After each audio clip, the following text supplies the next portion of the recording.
টুকি ছিল গ্রামের এক পরিশ্রমী, মায়াময় ও দয়ালু মেয়ে।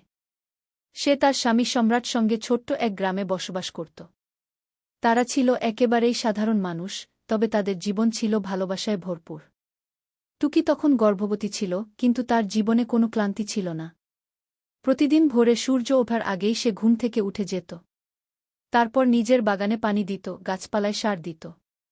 তার খামারে ছিল নানা রকম প্রাণী, গরু, ছাগল, কোয়েল, হাঁস, মুরগি, প্রতিটা প্রাণীকে সে সন্তানের মতো ভালোবাসত। সম্রাট তার পাশে সবসময় ছায়ার মতো ছিল। টুকির গর্ভাবস্থায় সে ছিল ভীষণ সহানুভূতিশীল ও সাহায্যকারী।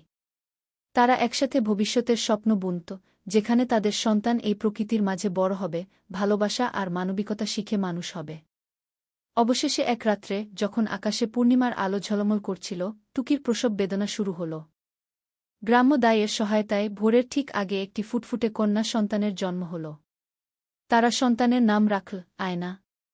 আয়না যেন প্রকৃতিরই এক প্রতিচ্ছবি ছিল, মায়াবী চোখ, কোমল মুখ,